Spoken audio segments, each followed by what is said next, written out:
Buddhist Science is a study on Buddhism based on facts and science.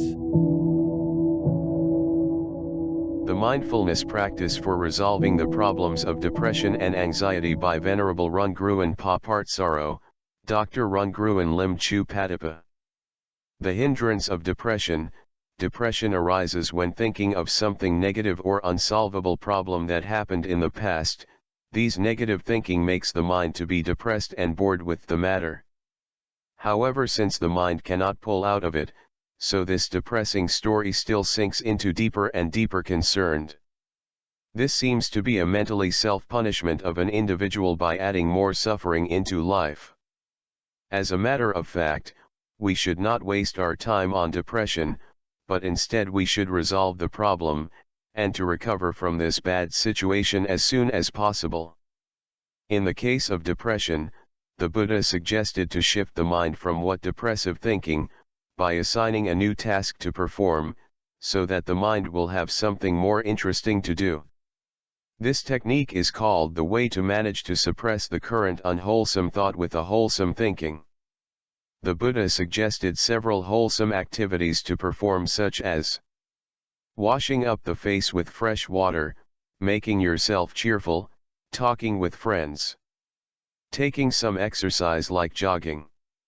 Do not be lonely, it make you feel lonesomeness. Performing a mindfulness breathing, by having a mindfulness in breathing in, and a mindfulness breathing out at all times. The focus of mind will be shifted from depressive matter to breathing. And not only a mindfulness is developed, but also the depression is abandoned from the mind. Having a mindfulness listening to the Dharma, or reading the Dharma, or discoursing on the Dharma, or thinking of the wholesomeness of Dharma, so that the mind becomes steadied internally, composed, unified, concentrated.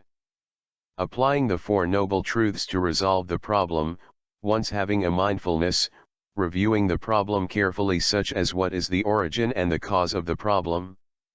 What are the benefits and harms of the problem? How we can resolve the problem or just abandon the problem? The hindrance of anxiety. The anxiety is something quite opposite in terms of timeline to the depression. It arises when being worried of something negative or unpredictable problem that may happen in the future. These negative thinking makes the mind to be anxiety of what it will happen to me.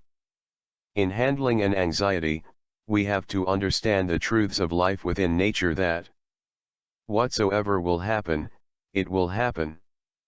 Everything in the world is under the law of cause and effect. Even the God, angels, demons, spirits, and everyone, all are under the law of nature. As long as we do our best, making necessary preparations, and then everything will follow by the law of cause and effect. There is nothing to worry about, life is no self. In the case of depression and anxiety, the Buddha suggested to have a mindfulness at the present moment in order to pull the mind out from the depression of the past or an anxiety of the future, as follows.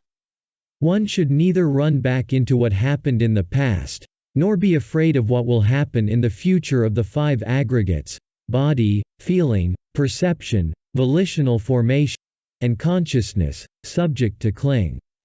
Whatever happened, is already arisen and faded away. It is impossible that he will run back into the past. Whatever going to happen in the future is dependently on certain cause and effect. And it does not happen yet. Even whatever happening at the present, then it is arisen and faded away. Those who has mindfulness at the present moment all day and night, will have nothing to be worried about. We should have a mindfulness at the present moment, because when the mind has received either a stimulus of external mental phenomenon from sense bases or an internal formulated mental phenomenon, if we do not think of whatsoever happened in the past or of whatsoever will happen in the future, and then the mind will not be bothered with any matter anymore. That is, we should not think of what happened in the past, and do not run forward into the expectation of what will happen in the future, but to firmly stay at the present moment only. Then the mind will not be afraid of anything. And the mind will abandon the five aggregates subject to cling. The similar technique in resolving the depression problem by having mindfulness in performing a mindfulness breathing, having a mindfulness listening to the Dharma, and applying the Four Noble Truths to resolve the problem are also applicable for resolving the anxiety problem. The Buddhist technique of having mindfulness to cope with depression and anxiety receive a lot of attention in modern psychology therapies and had proven to be very successful. The issues of depression and anxiety are very common in the modern society. Nowadays children grow up with pressures to compete with hostile environment of an isolated family. Unavoidably both depression and anxiety are aggravated little by little since we are young. Therefore, teaching mindfulness at school is widely popular in Western education system.